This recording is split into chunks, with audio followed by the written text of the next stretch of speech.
The doctor told me I had late-stage lung cancer. 3 months left at best. Nathan didn't sleep that night. He held me so tightly I could barely breathe, sobbing as if he were the one dying. The very next day he made a shocking decision. He sold the company he had spent 10 years building to his partner, Derek Shaw, at a price far below its market value. He said, "Rachel, I just want to spend whatever time we have left seeing the world with you. Every place you've ever dreamed of." So we packed our bags and set off on a whirlwind trip around the globe. 6 months passed. And strangely I started feeling better. Day by day my strength returned. Then one afternoon while organizing files on Nathan's laptop, I stumbled upon an email. By the time I finished reading it, my fingers had gone numb. My whole body trembled.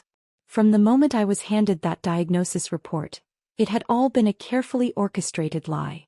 Every year I got a routine checkup around the same time. Lately I'd been feeling unusually exhausted, but I blamed it on work stress and burnout. That day the doctor asked me to come into his office alone. As soon as he started talking, my heart sank. Nathan sat beside me, his hand gripping mine, his face pale as a sheet. The doctor pulled out the report, his voice as flat as if he were reading a grocery list. "Miss Quinn, I'm sorry to inform you that we've found a malignant tumor in your lung. And it's in the late stages." My mind went completely blank. It felt like being shoved off the edge of a high-rise with no warning. Nathan's voice cracked. "How long does she have?" "Given the rate of spread," the doctor replied without blinking, "around 3 months." Then he stood up to take a phone call, saying as he walked off, "You may want to consider palliative care options to ease the pain." Nathan sat frozen, his grip tightening until his knuckles turned white. And I strangely felt calm. Like I was just an audience member watching someone else's tragedy unfold on stage. 3 months. 90 days. That was all I had left.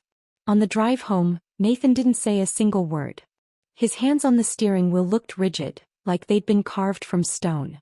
When we got back, he wrapped his arms around me and broke down. His tears soaked into my shoulder as he choked out, "Rachel, you're going to be okay. We'll go to the Mayo Clinic, Zurich, anywhere, any place that might help." I stroked his back, whispering, "We all live. We all die. I've made my peace with that." But I hadn't. I was only 40. That night I woke up early. Nathan was out on the balcony smoking. The moonlight cast a pale glow on him, making him look like a lost little boy. A week later he took my hand and said he'd made up his mind. He was selling the company and taking me around the world. I was stunned. That company had been his life. Originally his father's, yes, but Nathan had poured a decade of his soul into it. It was recently valued at over $10 million. "You're out of your mind. You can't do that. We can make more money. But if I lose you, I won't want to go on." He kissed my forehead gently. "Rachel, I just want to see the world with you. See you smile. See you alive." I broke down. I never imagined he'd give up everything just to be by my side. But I still shook my head. "We can travel. But not like this. You can't throw away everything you've built. That's your dream." He pulled me close and whispered, "I've already missed too much. I can rebuild a company. I can't get back a single minute we lose." And just like that he called his longtime business partner, Derek Shaw. Everything happened faster than I could have imagined. Nathan sold his shares in the company for $8 million, despite it being valued at well over 10. I nearly lost it. "You got swindled. Derek's robbing you blind." But Nathan just looked at me calmly. At least he was willing to take it over so quickly. What matters now isn't the money. It's getting on the road right now. 3 days later the deal closed. Nathan walked away with a full case of cash. I'll never forget the look on Derek's face that day. So smug, like he'd just pulled off the deal of the century. And in Nathan's eyes? A quiet kind of peace, like he'd finally let go. In the Maldives, we lay side by side on a hammock strung between 2 palms. The sun warmed our faces, the breeze played through our hair. The sky looked edited, so blue it was surreal. The water was clear enough to see the white sand beneath. Nathan leaned in and whispered, "Look at this ocean. It's so beautiful it makes everything else worth leaving behind." He'd planned an extravagant route across the globe. The Maldives, Paris, Rome, Barcelona, Istanbul, Bangkok. At every stop he booked the best hotels, hunted down local food, sometimes even from street vendors. He made every moment feel like a gift. What stuck with me most? Every single day without fail he handed me a small white pill. "This is a special treatment from Switzerland," he told me. "It's experimental, but many late-stage patients have extended their lives with it. We have to try." I didn't ask many questions. When you believe you're dying, even a sugar pill can feel like salvation. And strangely, my body began to respond. That constant heavy fatigue started to lift. I felt stronger. I even managed to hike up the Eiffel Tower in Paris. Nathan and I stood at the top, watching the city lights flicker like stars scattered across the earth. But one day in Paris, I suddenly coughed up blood at a small walk-in clinic. Nathan panicked. Within the hour, he'd arranged for a top-tier private hospital. The French doctor stared at my CT scans, frowning. Then slowly he asked, "Are you sure these belong to you?" I thought it was a translation issue and didn't pay much attention. When the final report came back, he told us it was just a case of pneumonia, paired with severe fatigue. Nothing life-threatening. Just rest and recovery. Nathan went still as the translator repeated the diagnosis. His face went pale for a few seconds. I touched his arm gently. "What's wrong?" He smiled almost too quickly. "Nothing. Probably a mix-up in translation. What matters is, you're feeling better, right?" That night, I woke up early and found the bed beside me empty. I instinctively wrapped myself in a coat and stepped out onto the balcony. There he was, talking quietly on the phone, voice low and tense. "What do you mean the drug was only supposed to hold for 6 months? It's breaking down after 3. Fine. I'll increase the dosage. But she can't find out. She must not know." My stomach dropped. He turned around and saw me. Panic flashed in his eyes. He hung up immediately. "Rachel, you're up already? Were you on the phone?" "Just old business stuff. The company handover's not fully settled." He walked over and pulled me into his arms. "You should be resting, love. Don't worry." I nodded, saying nothing more. But something inside me had shifted. A quiet dread crept in, cold and slow, wrapping itself around my heart. I couldn't name it yet, but something was deeply wrong. The next day we flew to Rome.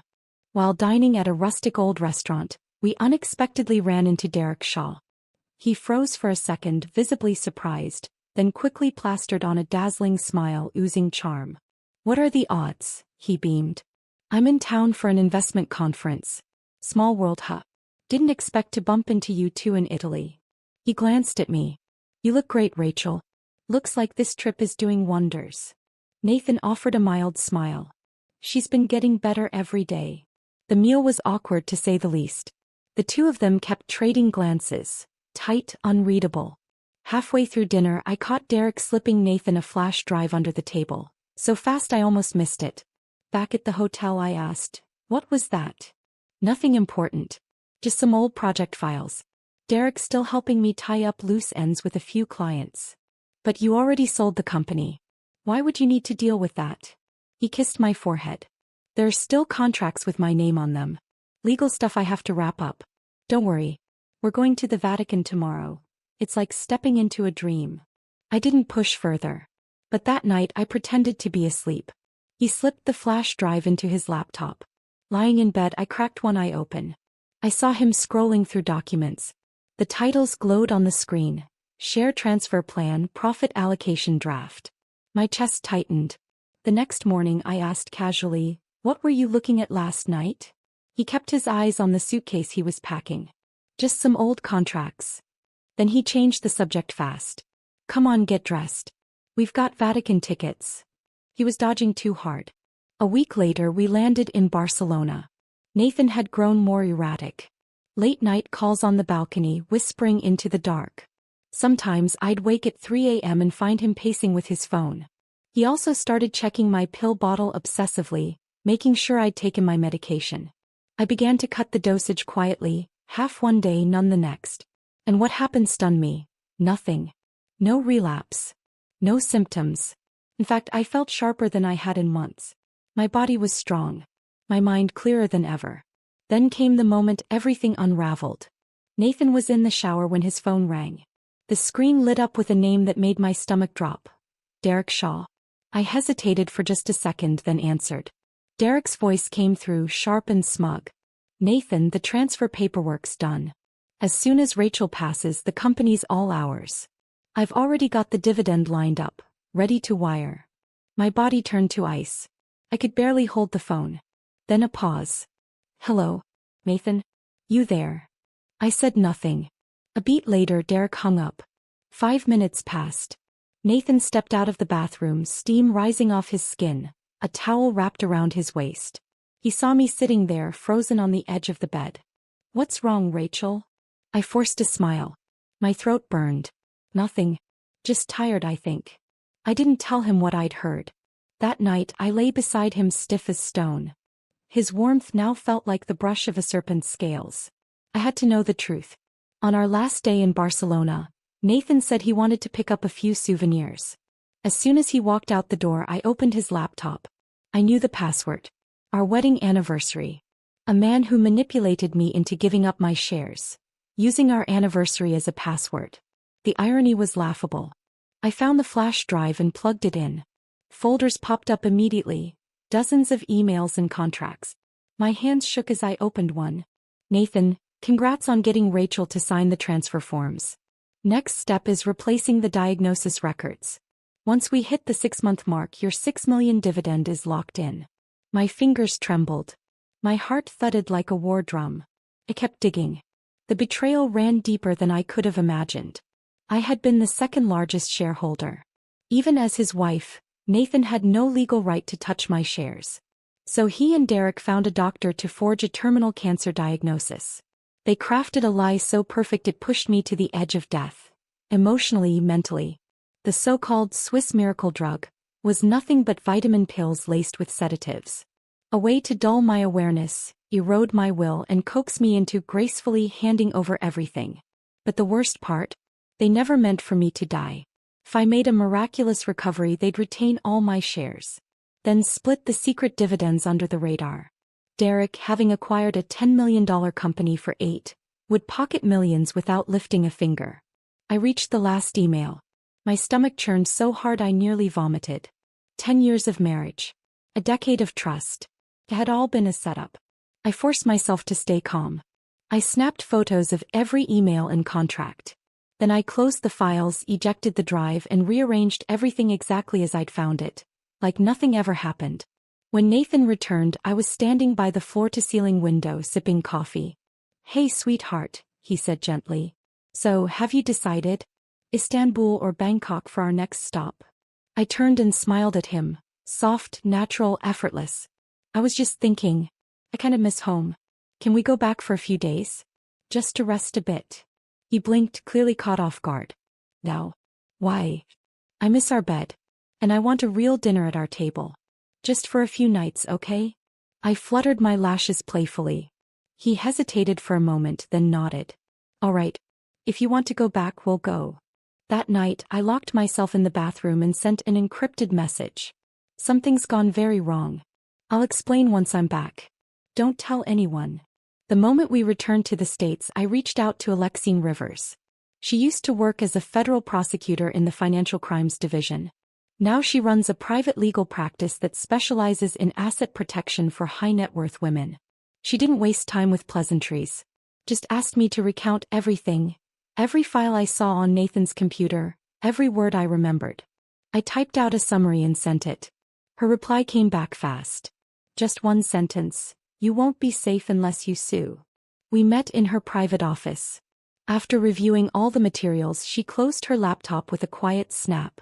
"You've got enough for a civil suit," she said, expression unreadable. "But if you want him to go down hard, you'll need 2 things. Your original medical records and the identity of the doctor who diagnosed you." I nodded. I told her I'd find them. From a drawer, she pulled out a small voice recorder and a pinhole camera, handed them to me. "Get him talking. Raw, direct. It's the only way it'll hold up." Nathan thought I was just trying to reclaim my rhythm now that I felt better. I played the part well. Shopping with him, eating out, browsing for new luggage. I even leaned on his shoulder during breaks, all warmth and ease. He let his guard down. "I've been wondering," I said one afternoon, "how did I recover so quickly? That medicine was that effective." Nathan paused, then smiled. "The doctor I hired was one of our consultants.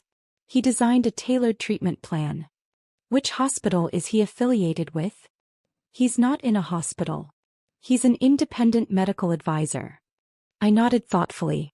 I'd like to do another scan. Just to know for sure where I stand. Can you help me set up a meeting with him? You trust him so much, I'd like to hear it straight from him. He hesitated, then nodded. 3 days later I met the so-called doctor. He wore a white lab coat and greeted me inside a modest building labeled Clinical Research Center. His tone was cautious, overly precise. He kept repeating phrases like, "This treatment was based on your initial report, and the medication is an experimental compound, not yet FDA approved." He said they simply optimized the treatment environment. I smiled and asked, "So, did you personally diagnose my lung cancer?" He paused. "I only managed the medication. I didn't handle the initial diagnostics." "Are you a licensed physician?" Another pause. "I have extensive research experience." I pulled out my phone and opened the state medical board's website. His name appeared with a clear note beside it, "Unlicensed." His eyes darted away. "I'm afraid I can't disclose too much." I nodded like I didn't understand, just a curious patient. While he turned around to tidy some paperwork, I quietly snapped a photo of the name tag on his chest and the office plaque by the door. Dr. L. Myers, experimental consultant. That afternoon I delivered the photos and the recording to Alexine. She took one look and said calmly, "Good work. That's enough. The criminal case can move forward now." That evening Nathan sat on the couch watching the news, acting like everything was perfectly normal. I sat across from him, staring at the wine glass in his hand, watching the deep red swirl like something waiting to stain. "What's on your mind?" he asked. I smiled. Not too much. Not too little. I wasn't going to confront him yet. Bringing Nathan down wouldn't happen through rage or accusations. I needed signatures, transactions, a paper trail, each step clean, legal, and weaponized. So I said very little that night, because I had bigger moves to prepare. 2 mornings later, over breakfast, I spoke up. "I couldn't sleep last night. I kept thinking, since I'm getting better, maybe it's time we restructured our finances." Nathan lowered his coffee mug and looked at me. "What kind of restructuring?" "Well," I said lightly, "we never did finalize that post-nuptial agreement. And now with the company gone, it's mostly cash. I think it makes sense to consolidate, give ourselves a little security net. I'm not planning to die, but we should still be prepared for the unexpected." He paused, then said slowly, "Why now?" "I don't really see the point. I still have some money of my own," I said softly. "If something happened to me suddenly, I'd want it to go to you. That's all." I gave him a smile, carefully measured, just the right mix of warmth and trust. He wavered just as I expected. "All right. We can look into it. But let's use someone we know. I don't want outside lawyers involved." "No," I shook my head. "We'll use my attorney. I trust her. She's meticulous and represents my side." He clearly didn't like it, but after a beat he nodded. I called Alexine immediately. She understood the plan before I finished speaking. She personally drafted 2 documents, a memorandum consolidating our marital assets, and a secondary clause agreement outlining designated inheritance terms. Buried within was a crucial line. If either party is found guilty of fraud, the agreement is nullified and all assets frozen pending investigation. "If he signs this," Alexine told me, "we can freeze every one of his domestic accounts with a single filing. All you need to do is get his signature." We met at a well-established private law firm. Nathan showed up in full business attire, scanning the room the second he walked in. His eyes landed on Alexine, wary. She said nothing, just slid the documents across the table. "Take your time." I sat close to him, flipping pages casually. "Let's roll that Miami condo into this too, yeah? No point keeping loose ends." He scanned the clauses, lips tightening when he reached the line. "Due diligence and independent consent clause." "Is this necessary?" he asked, almost irritated. "If you've done nothing wrong," I said with a smile, "this won't hurt you. I'm signing the exact same thing. It's fair." He stared at the page for a long 10 minutes. Then slowly he signed. That evening I suggested, "Let's celebrate. We've both been so stressed lately." He agreed, no suspicion in his voice. I had already arranged to meet Alexine at the bank afterward. We went to his favorite Italian place. I ordered his favorite red wine. Halfway through the bottle I faked a small dizzy spell. I'm gonna lie down for a bit, I murmured. He was tipsy, grinning, completely off guard. Back at the hotel, I urged him to take a shower. As soon as I heard the water running, I scanned the signed agreements and sent them to Alexine, who immediately filed the freeze order. Within 15 minutes, all of Nathan's accounts, across 3 domestic banks, were locked down. He walked out of the bathroom, towel around his waist, still glowing. You know, he said, I should have taken you to that restaurant ages ago. Felt like we were newlyweds again. I smiled and nodded. Said nothing. The next morning, as he reached for his phone to move funds, I stood in the kitchen pouring coffee. He stormed in. What the hell did you do? What? My accounts. They're frozen. I don't know, I said, blinking innocently. Didn't we just sign consolidation paperwork yesterday? Maybe the bank's verifying something. He narrowed his eyes. Did you pull something behind my back? I tilted my head. Your lawyer didn't see anything wrong, did he? I'm just a recovering patient, Nathan. What could I possibly pull off? His face went pale. He fell silent. Because he knew. This wasn't a mistake. It was a trap. And he just stepped into the first one. What he didn't know was that it was only the beginning. Nathan was spiraling. He called every contact he had, banks, wealth managers, offshore advisors, but each attempt was blocked. He tried to reach Derek too, unaware that Derek had already caught the scent of danger. 3 days later, it was Derek who contacted me asking to talk in person. I agreed. We met at a quiet golf club cafe. He walked in wearing sunglasses and a tailored suit, but his guarded expression gave away the tension behind the polished exterior. Rachel, I'm not here to fight, he said, lowering his voice. I think there's been some misunderstanding. There has, I replied calmly, lifting my coffee. I mistook the people around me for family. Turns out I was just a gateway to equity. He hesitated. Nathan went too far. But you can still walk away from this. I gave him a thin smile, said nothing. He leaned in. The share transfer was done by the book. Signatures, contracts, procedures. Everything's legal. Is that the word you want to stick with? I asked, staring straight at him. Because I've got your emails with Nathan, voice recordings, and a copy of your consulting contract with that so-called doctor. If that's your definition of legal, then we've got very different dictionaries. He shifted in his seat, leaned back, and lowered his voice even more. What do you want? I stared at him. Where did your multi-million-dollar dividend come from? His pupils narrowed. Kept going. You hid the source behind a private investment fund, then funneled it through a Cayman shell company, and back into a domestic account via a charitable trust under your wife's name. I traced the whole route. Alexine has it prepped for Treasury's anti-money laundering unit. His fingers tapped the table, cycling through 3 different expressions in a single minute. Rachel, he said eventually, let's not make this ugly. I can return part of the money. You drop the lawsuit. We both walk away. I leaned in and paused the recorder in my coat pocket.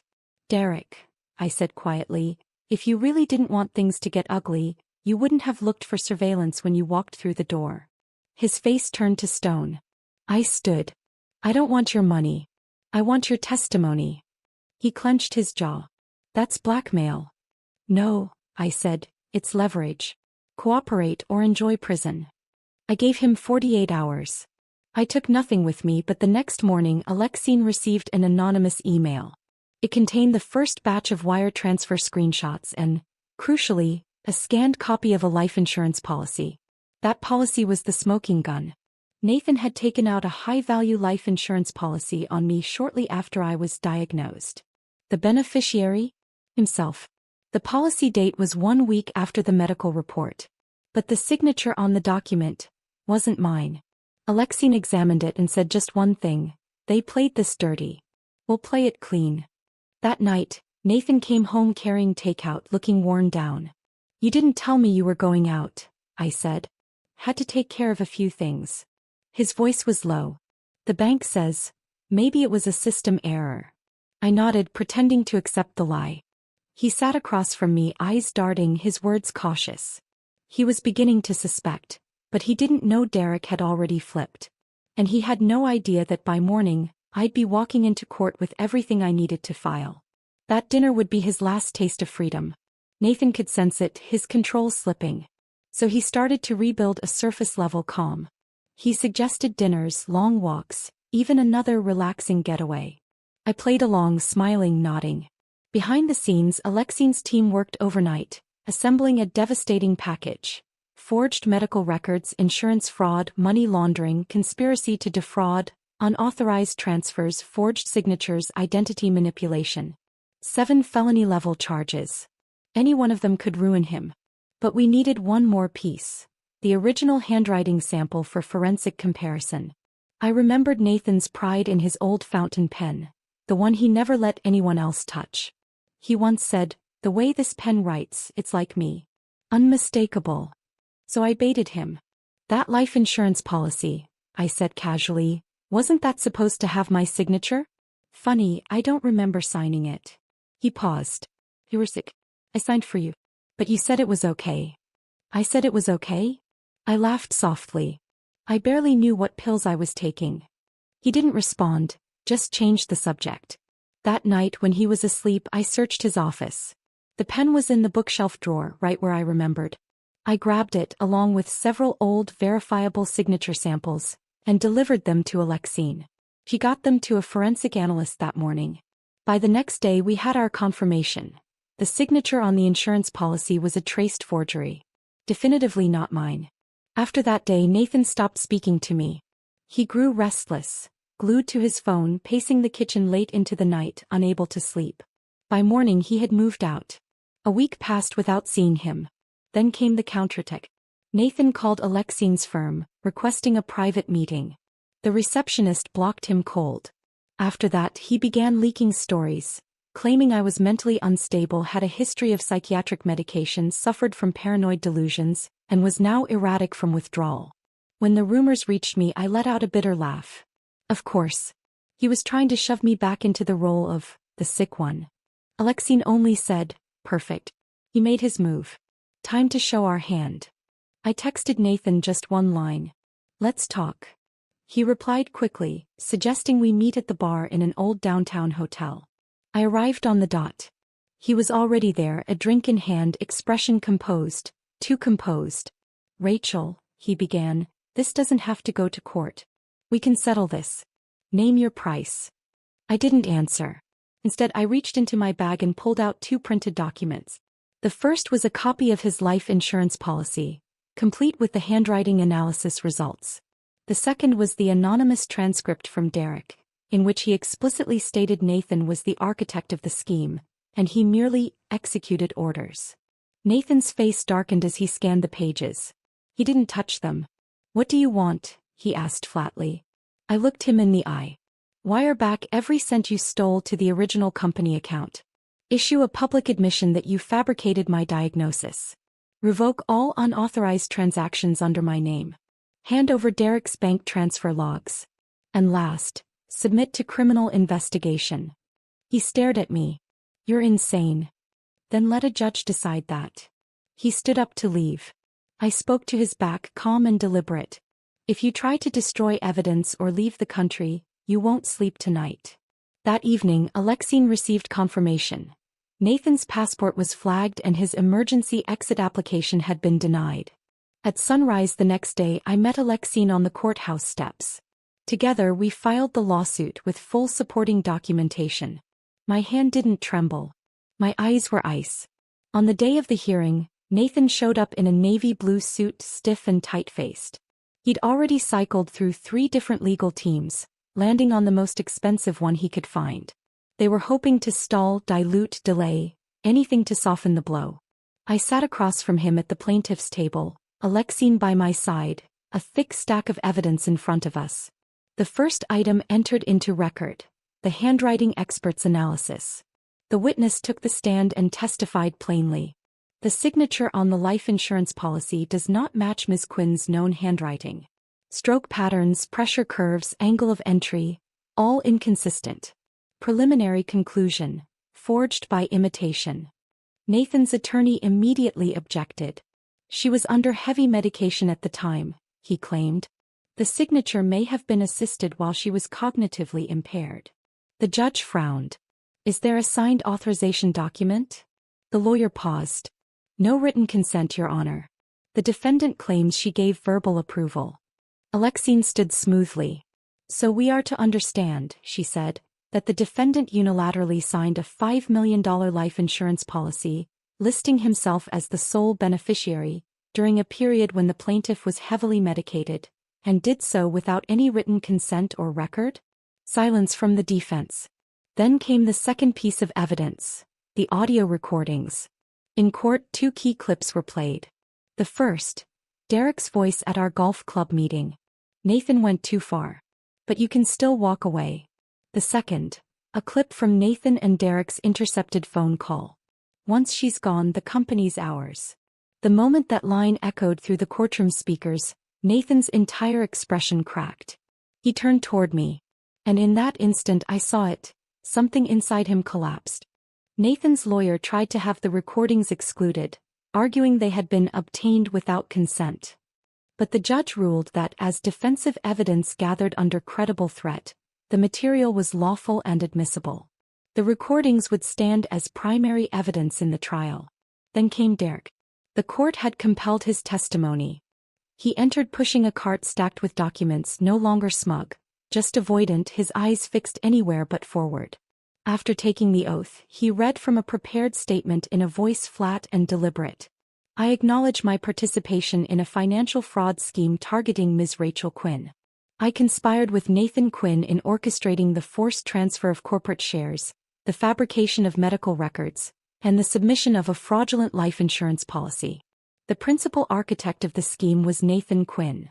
The courtroom held its breath. A full 30 seconds of silence passed. The judge scanned the room. Do you have anything to add? Derek shook his head. In that moment, Nathan lost every remaining avenue of escape. During the recess, Nathan approached me in the courthouse corridor. He didn't speak at first, just stood there, deflated like a message in a bottle bobbing in the tide, unable to land. Then finally his voice came low and hollow. I'm sorry. I stopped and looked at him. This man who'd once taken me around the world while I believed I was dying, now standing with nothing left but his breath and a crumbling name. Are you sorry? I asked. Because you mean it or because it might shave time off your sentence? He opened his mouth but couldn't find words. You had your chance, I told him. That night in Paris I saw you smoking on the balcony and I believed you were scared of losing me. Now I know you were just afraid your payout wouldn't come through. I turned and walked away. I didn't look back. 2 weeks later the verdict came down. Nathan Quinn was found guilty of insurance fraud, document forgery, and conspiracy to misappropriate joint marital assets. He was sentenced to 6 years in prison, no parole, ordered to forfeit illicit gains and compensate damages to the plaintiff in full. Derek Shaw received a 3-year sentence, 2 years suspended. He was fined $1 million and barred from serving on any corporate board for 5 years. Alexine initiated the asset recovery process. The $8 million Nathan had moved was placed under court-supervised trust management. Remaining overseas accounts were frozen and pending investigation. The company was gone, but I had salvaged the core of what I'd built. That night there was no champagne, no quiet toast, no speeches. I went home alone. I locked away my passport, shut off my phone, burned the copy of the insurance contract. Then I sat in the living room until sunrise. The next morning I closed every joint account tied to Nathan. Then I went to the city clerk's office and had my marital status legally changed to terminated. There was no press conference, no media interviews, no hashtags or comment sections to scroll through. But I did register new business. Not NQ Biotech. Not anything that sounded like a tech conglomerate. The name was simple, R41. I told Alexine, R is for Rachel. 41 was the lowest my body temperature dropped when I thought I was dying. Now I wake up every morning at 7. I'm at my desk by 8. No one here knows what I've survived. Before I sign any contract I read it 3 times. Not because I distrust others, but because I finally understand something. The people most likely to be taken advantage of are the ones who assume they never will be. Nathan wasn't a glitch in the system. He was the system. A crack in the foundation just waiting for water to seep in. I will never live in that crack again. I don't need anyone to tell me I'm strong, or brave, or inspiring. Those words mean nothing to me anymore. I care about one thing. My life is now signed by me. Not by them. Not by my past. Not even by my pain. Only me. Nathan first understood the weight of time on his third day inside. There were no smartphones, no watches, just an old analog wall clock bolted above the common room. He sat in the corner, gnawing on a rock-hard slice of bread, watching the minute hand tick forward. Each click felt like a small amputation. Outside, he had once micromanaged entire project cycles across continents. He'd juggled 5 law firms, 3 investment funds, hopped between French and Swiss time zones without missing a beat. Now he counted time by pressing a borrowed pen into the soft flesh of his palm, 1 dot at a time. When he first arrived, he tried to hold on to his dignity. He cut his hair, kept himself clean, introduced himself with measured poise and clarity. He thought that if he stayed composed and rational, the system would recognize him as a man of structure and self-discipline. That illusion lasted a week. 3 times in those 7 days, someone shoved his head into the communal sink.